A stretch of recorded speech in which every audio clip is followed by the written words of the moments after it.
सत श्री अकाल, आदाब।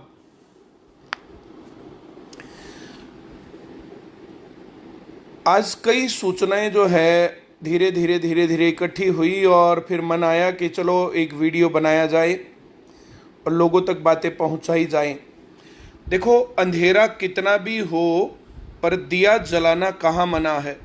माना बहुत घनघोर अंधेरा है पर दिया जलाना कहाँ मना है। जितना भी समय नेगेटिव है या पॉजिटिव है तो उस टाइम पर हम लोगों को ज़्यादा मेहनत के साथ, ज़्यादा हिम्मत के साथ आगे बढ़ना चाहिए, ज़्यादा मेहनत के साथ काम करना चाहिए, ऐसा मैं मानता हूँ। बाकी सभी लोग अपनी अपनी बातें मानते हैं। एक तो पहली बात मैं करूँगा, जैसे हम लोगों ने आईसीएस ट्यूशन सेंटर खोला, आईसीएस स्कूल ऑफ एक्सीलेंस उसका नाम रखा है। अब ये स्कूलों में जो आकर के जो स्कूलों में पढ़ाई होती है, चौथी क्लास, पाँचवीं क्लास, छठी, सातवीं, आठवीं, नौवीं, 10वीं, 11वीं, 12वीं, तो जहाँ जहाँ ब्रांचेज खुली है ना, तो जहाँ जहाँ ब्रांचेज खुली है तो वहाँ वहाँ के स्कूल वाले आईसीएस के खिलाफ हो गए। भाई, हम लोग एजुकेशन में कुछ ना कुछ योगदान ही तो दे रहे हैं, जो है खिलाफ होने की क्या कहानी है।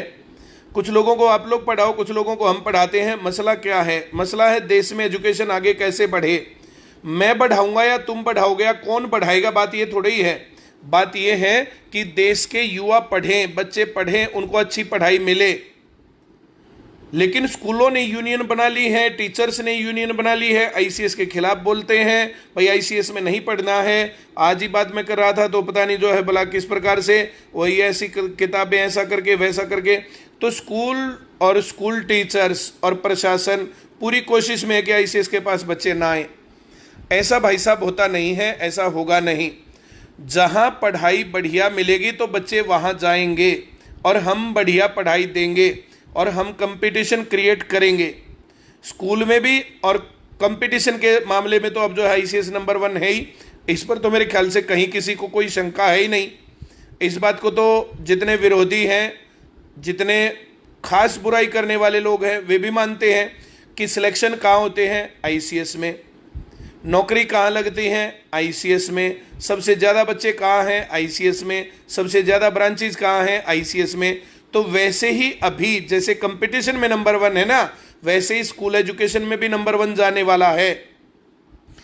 इस वीडियो को मैं सभी जितने भी हमारे ब्रांचेज वाले हैं, फ्रेंचाइजी वाले हैं, जितने भी लोग हमारे से एसोसिएटेड हैं, मैं सभी को कहूँगा कि ज़्यादा से ज़्यादा शेयर करो और करवाओ और पेरेंट्स तक इस बात को भेजो। भाई, जहाँ पढ़ाई बढ़िया है तो आप अपने बच्चे को ज़्यादा बढ़िया पढ़ाई करवाओगे या किसी रिश्तेदारी के कारण पढ़वाओगे। ऐसे मैं आप लोगों से बात पूछता हूं, जैसे आपका रिश्तेदार डॉक्टर है और वो बहुत बढ़िया डॉक्टर नहीं है, आप अपनी बीमारी का इलाज रिश्तेदारी के चलते उस डॉक्टर से करवाओगे या बढ़िया डॉक्टर के पास जाके करवाओगे? आप अपने बच्चों को पढ़ाओगे, पढ़ा रहे हो तो बढ़िया टीचर के पास पढ़ाना है या रिश्तेदारों के पास पढ़ाना है? जैसे करियर अलग चीज होती है और रिश्तेदारी अलग चीज होती है और सर्विसेज अलग चीज होती है। ये तो हर एक आदमी को चाहिए ना कि बढ़िया पढ़ाई। हम लोग आज अपने बच्चों को जिस लाइन पर पढ़ा रहे हैं ना, कल वे बच्चे वैसे ही तैयार होंगे। आज हम अगर अपने घर में अपने बच्चों के सामने हिंदू मुस्लिम हिंदू मुस्लिम हिंदू मुस्लिम, तो वे बड़े होकर के हिंदू मुस्लिम करेंगे। और अगर आज हम अपने बच्चों के सामने साइंटिफिक एटीट्यूड के साथ पढ़ाई कर रहे हैं, बढ़िया पढ़ा रहे हैं, तो मामला ये चलेगा। दूसरे नंबर पर मुझे जो बात करनी थी वो बात ये करनी थी कि हरियाणा सरकार अपने हरियाणा सरकार के सरकारी स्कूलों को ही सीबीएसई से एफिलेटेड कर रही है। तो क्या हरियाणा सरकार अपने बोर्ड को उतना कॉम्पिटेंट नहीं मानते कि वो सीबीएसई को कम्पीट करे? प्राइवेट स्कूलों में भी मेरा तो सवाल है। मैं तो ये कहता हूं, जब हरियाणा के अनुसार हरियाणा बोर्ड बनाया गया है और एग्जाम है, तो हरियाणा के अनुसार हरियाणा बोर्ड, सभी स्कूलों में हरियाणा बोर्ड क्यों नहीं होता और उसका लेवल सीबीएसई के लेवल में क्यों नहीं होता?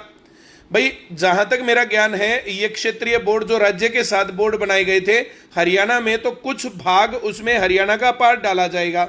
छठी क्लास में, 7वीं में, 8वीं में, 9वीं में, 10वीं में हरियाणा की कृषि के अनुसार, हरियाणा के तापमान के अनुसार, हरियाणा के वातावरण के अनुसार, हरियाणा के काम धंधों के अनुसार, हरियाणा की नदियों के अनुसार। अब उत्तर प्रदेश में उत्तर प्रदेश के अनुसार होगा, राजस्थान में राजस्थान के अनुसार होगा।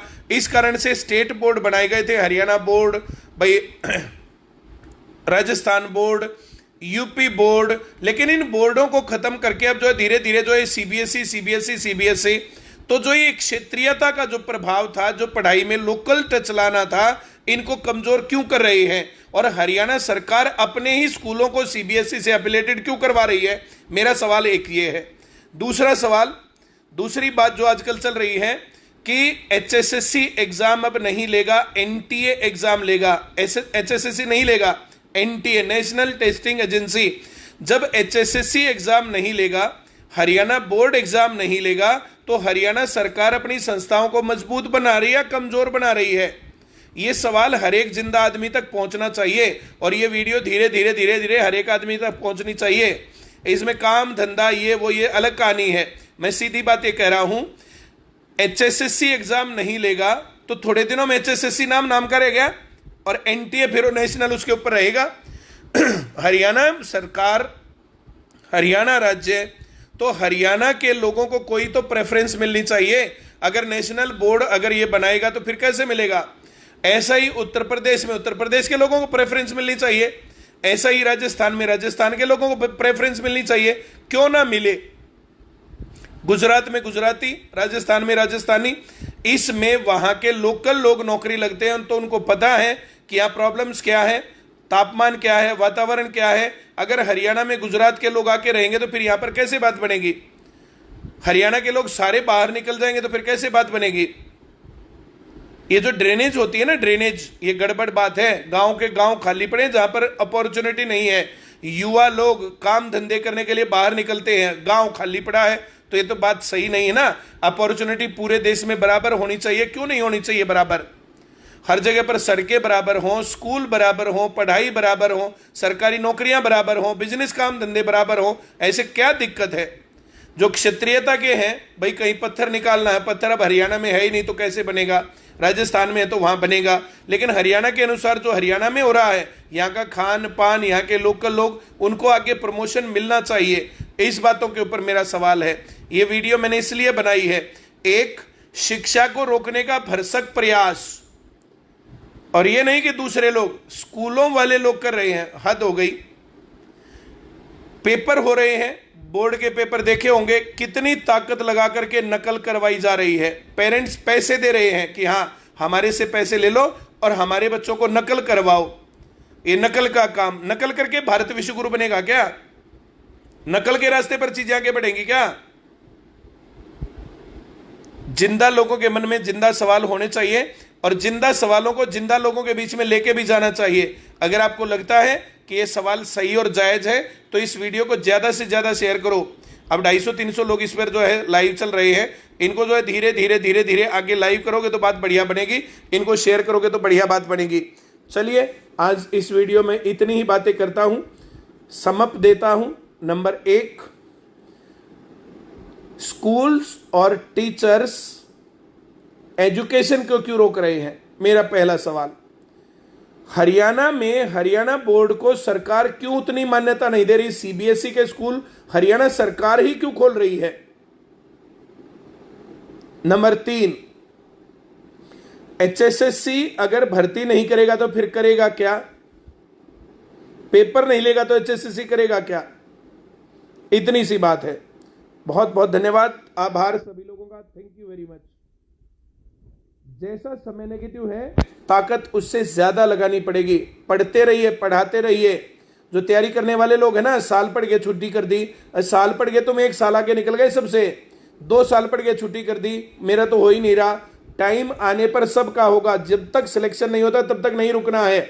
और जो छोटे बच्चे हैं तो क्यों हम 12वीं पास का इंतजार करें? क्यों हम बड़े होने का इंतजार करें? ये बेसिक पढ़ाई, तैयारी, ये सारी बातें, इस पूरे, जब पूरी देश में एजुकेशन के खिलाफ काम चल रहा है, एजुकेशन को टैक्स लगा करके महंगा किया जा रहा है, किताबों को टैक्स लगा के महंगा किया जा रहा है, उस टाइम पर हम बेहद सस्ती, उच्च गुणवत्ता की, क्वालिटी वाइज बढ़िया पढ़ाई हर जगह पर ले जाने के लिए जो है प्रयासरत है और धीरे धीरे इसको धीरे धीरे ले जाया जाएगा। 200+ गांव में चीजें चल रही है, धीरे धीरे ये पूरे हरियाणा में चलेंगी। अगर आपको लगता है कि हाँ हमारे गांव में भी होना चाहिए, 1 जना या 2 जने मिलकर के, हमारे साथ मिलकर के ब्रांचेज खोल सकते हैं, चीजों को आगे बढ़ा सकते हैं। जैसे कंपटीशन हर जगह पर जो है अवेलेबल हो गया कंपटीशन की पढ़ाई, वैसे ही गांव गांव में स्कूल की पढ़ाई भी अवेलेबल होनी चाहिए। और ये चीज तो 2 दिन आगे पीछे चढ़ेगी। जैसे आईसीएस कोचिंग सेंटर नंबर 1 है, वैसे ही ये आईसीएस स्कूल ऑफ एक्सीलेंस भी नंबर 1 चलेगा, पहले नंबर पर पहुंचेगा। और इस साल में इसमें पूरी कोशिश करेंगे कि हम नंबर 1 पर पहुंचा दे। थैंक यू वेरी मच, बहुत बहुत आभार सभी का।